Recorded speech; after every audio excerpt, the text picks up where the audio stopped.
Welcome to Inspire and Move, the show that inspires you to create, connect, and grow. I'm going to bring you meaningful conversations, aha moments, and all the motivation you need to up-level every part of your life. I'm Ali Aruda, founder of Inspire and Move, and your personal hype girl. I've gone from fashion school to celebrity stylist to corporate marketing to brick and mortar entrepreneurship with my husband, each time learning incredible lessons how to pivot, reimagine, and implement the steps to become successful. I am passionate about inspiring others to live their best life, a life of joy. We have the power to design a life that we love because life is too short not to. The best part is that you weren't meant to do this alone. If you feel like you were meant for more, let me ride shotgun with you, and together, let's get you to where you want to go. Hello, my friends. Welcome to today's episode. Thank you so much for being here. It is a nice little quickie, and fun fact, I like to bring you guys along for the ride with all the transparency and the honesty.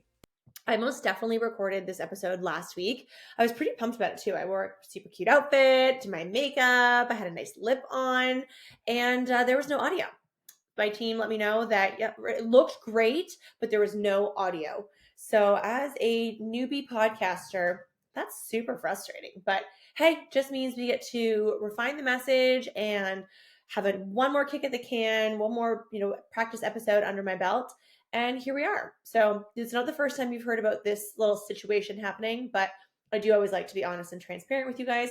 Maybe give you a laugh depending on where you're at in your day. Maybe things aren't going your way. And so you just heard this and this was a nice little reframe and a refresher that it happens to all of us. So anyways, that is not the point of today's episode. It's just a nice little nugget for you, letting you know that shit happens. We're all human. We can be frustrated, but you also work with this wonderful gift called technology that has so many other little gifts available along the way when you least expect it. Anyways, moving on to today's topic. We're talking about kindness. And this is something, it kind of is a nice part two or a continuation from an earlier episode about the boomerang of positivity, the boomerang effect of positivity. And when I completed this episode, when I was, basically practice doing it last week, I came up kind of in the limbo of the chat with me, myself, and I about the boomerang effect of kindness. It kind of hit me with a little bit of a download mid episode as I really wanted to talk about the simple acts of kindness, random acts of kindness and generosity, and, a few different examples of that. And then as I was kind of chatting through all of that, the idea about the boomerang effect of kindness also resonates so deeply. And this is most definitely inspired by a true story. It's not a long story, but it's something that recently happened. As many of you know, Matt and I were just recently in Arizona for a wonderful week and a half. And we were coming home. We had a really smooth travel day, which if you are close to us, you knew we went through a really rocky, turbulent part of travel over the last year where it just flights were delayed an excessive amount, which resulted in, more costs for unexpected hotels. And it became comical, but also highly frustrating. And there's own little element of stress when travel. So knock on wood, I think we sort of left that in 2023, which is such a win for Matt and Ali Aruda. But I digress. So we come home, it's a Tuesday, and sort of saying hey, this is great. Really smooth travel day. How nice. Let's get an Uber. We need to get home ASAP. We really, really miss our dogs.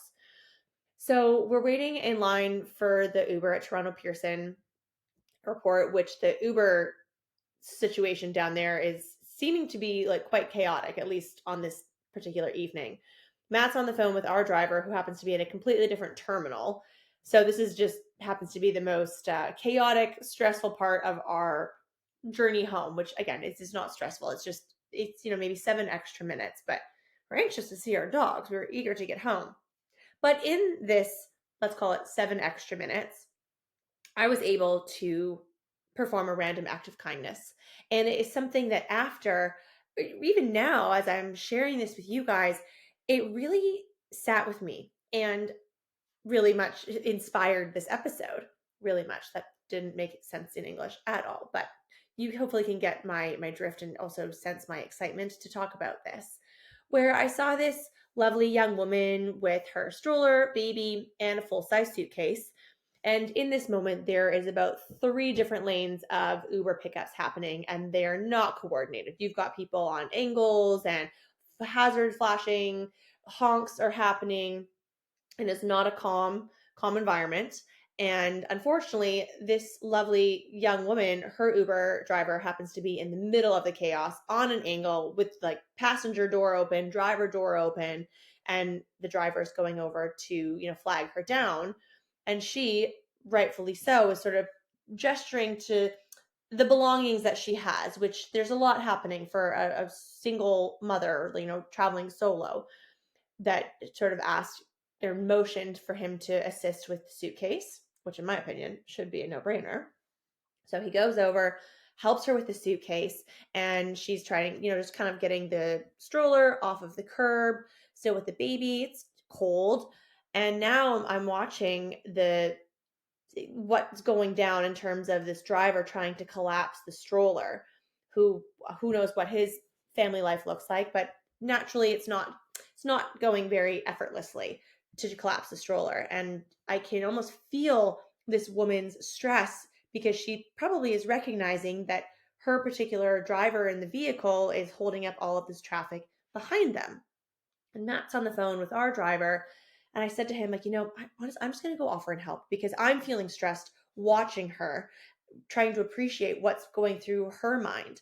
So I walked over and I had asked her, excuse me, ma'am, like, may I hold your baby for you and just allow you to help you and support you?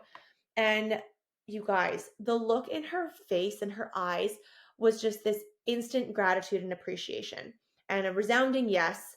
And so I just held her baby, honestly, for maybe 30 seconds, that just allowed for the time and the space for her to collapse the stroller, put it securely in the trunk, take the car seat and set it up how it needs to be set up in the back seat so she and her child can safely get home on their journey.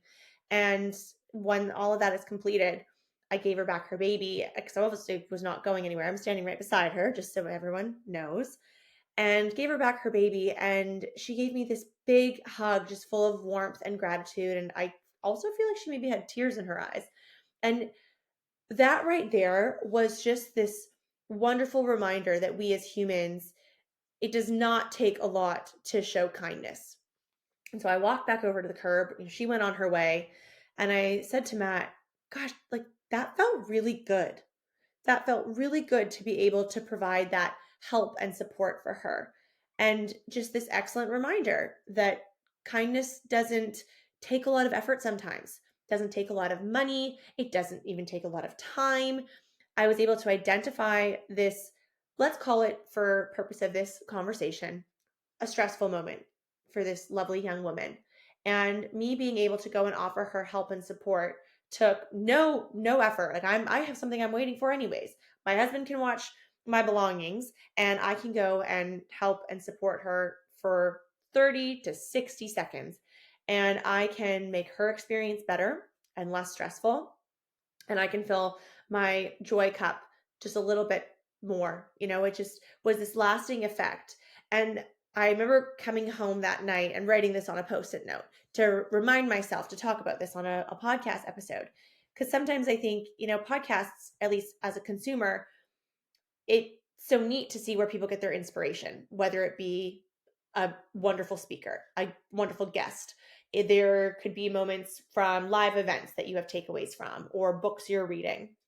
But this was a real life example. And I've heard that on some episodes as well. And I've always loved that because it humanizes this conversation that, yes, sure, I'm sitting here in my office by myself, but I'm really thinking about having this conversation with you guys. And this reminder about kindness, I think we can all benefit from. And the world has been a complex place, let's just call it that, over the course of the last few years, where the kindness that people show one another has probably been a bit different. And perhaps you are listening to this and you are able to identify an experience that you've had, experiences. Maybe it's people in your network, your circle of friends, maybe your family.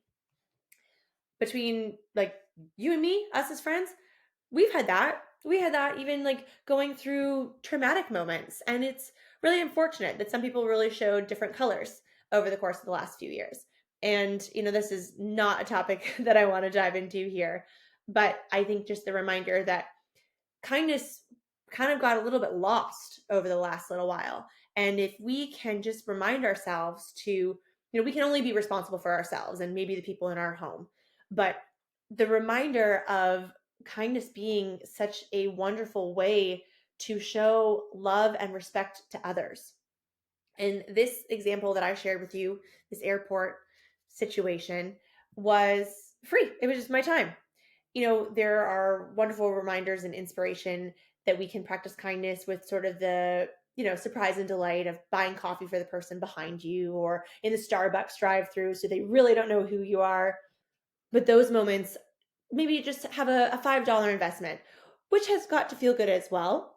And that surprise and delight experience can surprise and delight you as well. You as the one gifting that surprise and delight experience in that moment. I had another story that I wanted to just share as the receiver end. That a couple summers ago, Matt and I went out for a beautiful date night at a restaurant that we enjoy not too far from our house. And we were just having a beautiful Saturday night out, having good conversation. And we happened to run into one of his cousins and his wife down there. And this is a city that's kind of in the middle of where like each of us live. And so it was nice to see them. They were kind of wrapping up their evening, I think maybe waiting for dessert or something, but saw us, came over and said hello. We had just received our cocktails, getting started for our evening. Nice to see them, little chit chat, hugs. Okay, have a great night. Have a great night. They leave. Matt and I go on to enjoy our evening, bottle of wine, maybe an appetizer or two, our entrees, and then kind of wrapping up the evening, asking our server for the bill. And the server comes over to let us know that everything has been taken care of. You guys, you can imagine the size of my eyeballs. I was like, what do you mean everything's been taken care of? This has never happened. And then, sure enough, figure it out that it was his cousin and his wife that had their date night of their own, paid for their own dinner, and went out of their way to say, we would like to pay for those two. And as there was on the receiving end, what a treat.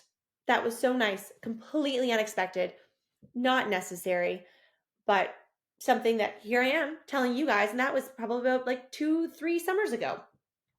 And I think it's just another little reminder that sometimes those things, albeit that has more of an investment if you're picking at someone's dinner tab.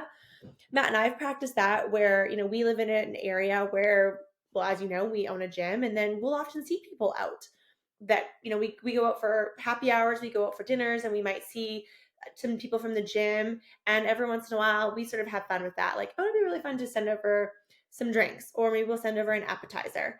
And you certainly don't want it to be an expectation, because then you don't want to have an expectation hangover on the other side. But depending on the evening, how we're feeling, sometimes we like doing that, and it's really fun. Whether you are there and you're not doing it for attention, but you can sort of maybe see their face with that surprise and delight reaction, or maybe you left and it's something that they can enjoy receiving when you aren't even in the building anymore. But I just want to kind of circle back to the real takeaway here about kindness and showing kindness for others, whether you know them or they're complete strangers. Honestly, you guys, even things like holding the door open for someone is such an act of kindness. Here's another example. I once did that for somebody, didn't know them, that was at our regular coffee shop that we love going to. It's around the corner from Benchmark. And I love holding the door for people. It's how I was raised. It's a natural instinct. So I held the door for this gentleman one day. And a couple weeks later, I get an email to my Benchmark email letting me know that he would love to schedule a time to come in for a tour, for a membership, is interested in personal training. And I'm the guy you held the door for at Tampa a few weeks ago. Tampa's our coffee shop. I was like, really? Like, that's the impact. And I guess I was wearing a Benchmark hoodie or t-shirt that he connected the dots, that I was the one that held the door for him.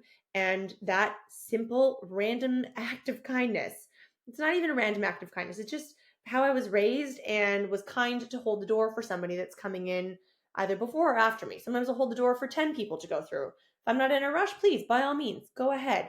But it's amazing to be able to reflect on the impact of your actions, the impact of your kindness. And I know Matt and I recently had an episode come out about actions and the impact and lasting effects of that. And if we can apply that to acts of kindness, I challenge you to do that. Where in your life, where in your neighborhood, where in your relationships can you provide just a little bit more kindness?